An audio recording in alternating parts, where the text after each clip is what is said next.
Hello everybody, hope you're doing fantastically well. It is Connor here and we are back with a West Ham United preview. Yes, Leeds United travel down south to the capital to face off with West Ham United again after their 2-0 defeat last weekend at the hands to David Moyes' side. Now listen, it's going to be a tough game, but the reason I'm doing this preview today is obviously because I try get it about 2 days beforehand. I did a little bit of a preview last night on my transfer roundup, the Room Mill. Go check it out if you want to do that. But today's is definitely going to be more preview based because there's not that much out there in terms of rumours. So obviously let's get into it. So Marcelo Bielsa has had his press conference today at around about 12 o'clock. And we've figured out a fair few things from it. There's injury updates. Stay with me till the end here. There's big things being said about Cody Drameh as well. So let's get into it. Initially, what can we expect from West Ham United? Well, the standardised 4-2-3-1 formation, which has been very, very successful for David Moyes. He's completely turned around West Ham in a 2-year period, of which West Ham 2 years ago were looking down rather than up. You know, a lot of their fans, I'm friends with a lot of West Ham fans, were looking at relegation, never mind the top four. So the job that David Moyes is doing is truly remarkable, phenomenal, and there are many superlatives attached to David Moyes at West Ham United. So fair play to him. It gives everyone a little bit of hope as well for me. It gives me hope that one day my club might be able to breach the top six, the top four. But you just feel with money nowadays and how far away the top four clubs are, even the top six clubs are, that is going to take some almighty universal effort by everyone at the club and well, probably some massive outside investment.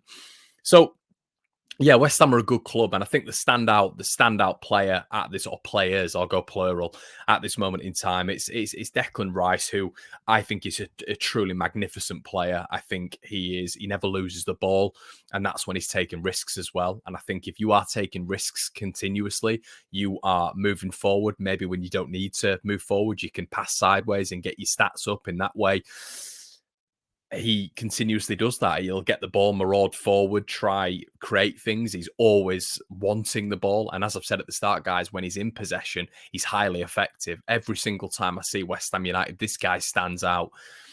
The left, the right, wherever he's playing in terms of when he picks up the ball, he creates something. And I think that's the key thing with Declan Rice. Not only is he just a destroyer in terms of breaking up the play, not only is he physical and athletic, but he's also got a lot of flair about him and an acceleration over a 5 yard sort of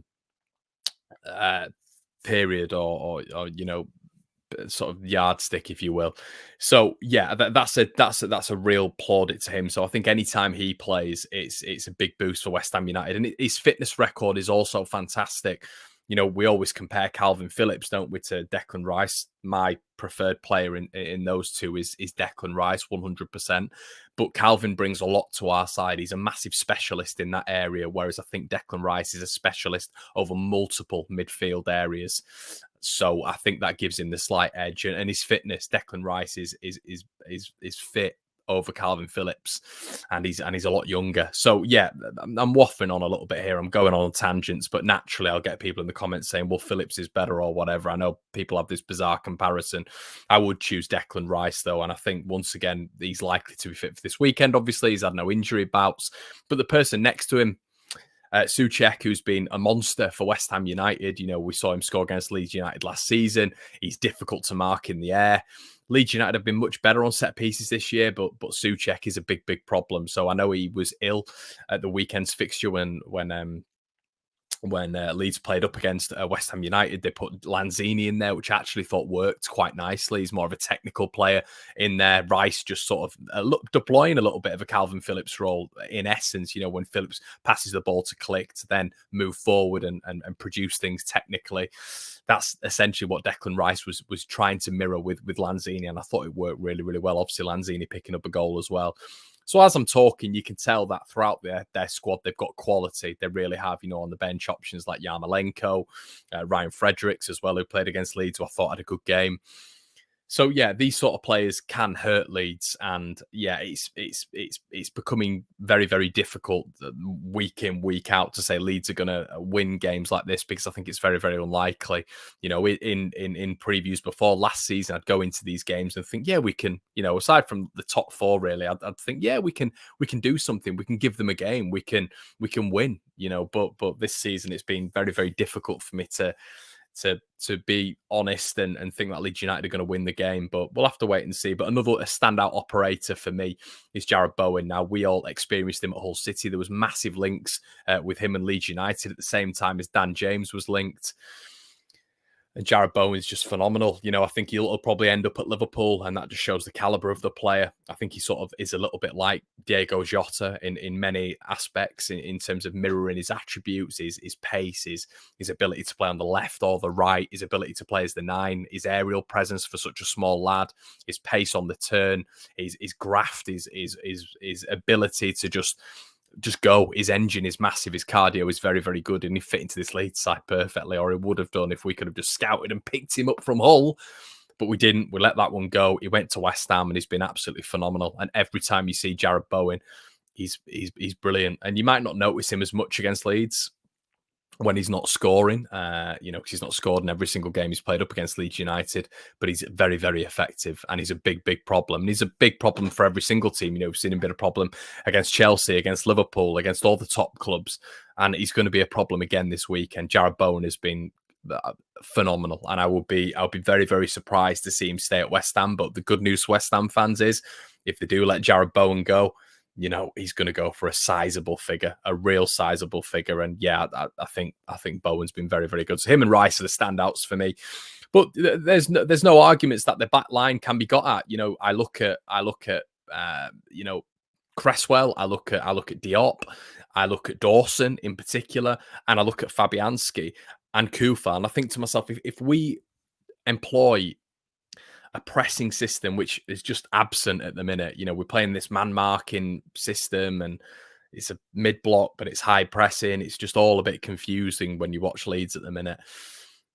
Leeds can hurt them, but we just don't seem to apply the press effectively enough or for long enough. We'll get it maybe for 10 minutes in a game. And if we're able to do that like we did last season over a 60, 70-minute spell and then have a natural drop-off, I feel we could definitely pick up. Norwich were doing it a little bit against West Ham United, and there was a lot of success. Norwich were recovering the ball high. You had Adam Eder, you had Placheta, you had many players pushing them up high, obviously Milo Rashica. And West Ham weren't comfortable. The ball would go back to Fabianski and he'd punt it long. Now, if Leeds they're not going to evidently win the first balls unless it goes to our centre backs, and our centre backs are up against like Manuel Lanzini or Antonio. We're not going to win the headers. But the second ball is very, very important. And I feel every single time we play West Ham United, they win the second ball. And that's the problem, because that's just all about anticipation. That's all about focus and concentration in and around the midfield area.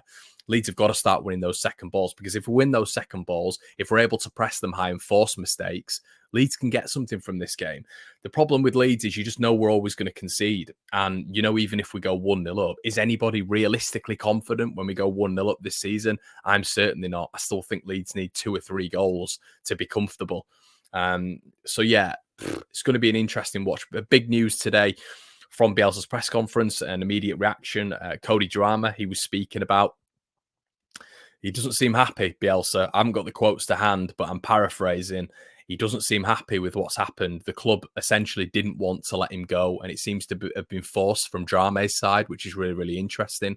He wants to play first-team football. Bielsa has essentially said that he would be exposed to Premier League football because Leeds offer more Premier League minutes than any other Premier League side, which is truth, especially for youngsters. You look at Hjelde, even at the weekend, Lewis Bate. I know it's not Premier League football, but it's first team football. Charlie Cresswell, Stuart McKinstry. There's been so many, Gelhardt, Greenwood. So they do offer those minutes, but it seems like that has been pushed from Drame's side, whether or not that's his agent. Obviously, we saw Fabrizio Romano on Twitter talking about it. How has that got to Fabrizio Romano before it's got to Phil Hay, Baron Cross, etc.? So, yeah, it seems a little bit dodgy, but Bielsa's not happy with it. And you can tell that there's a real edginess to him in his press conference. There's a vibe that he's, apologies for my phone there, guys.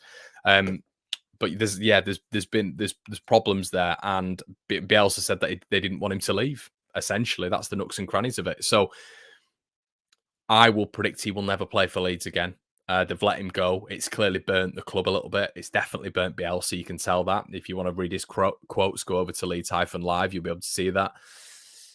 I predict he'll never play for Leeds again, which is a shame because I think there's a lot there for Drame. A lot of you might think this is reactive and pre the actual fact, but we've seen these comments from Bielsa before, especially when you looked at Samuel Saiz when he was sort of forcing a move out. He never played for Leeds again. And I think that's going to be something similar with Drame, which is a real shame. We'll have to wait and see, obviously. But yeah, let me know what you think in the comment section below on that. More big injury news. Rodrigo, Bamford and Pascal Struijk look to be ready and fit for this weekend, which is a big boost for Leeds United. It's definitely worth mentioning that we still have 7 other players out, which is going to be still a massive effect on Leeds. But it's big positives. Hopefully they're going to be fit. Hopefully they are fully fit is what I'm trying to get at, and they're not coming back in 60% fit.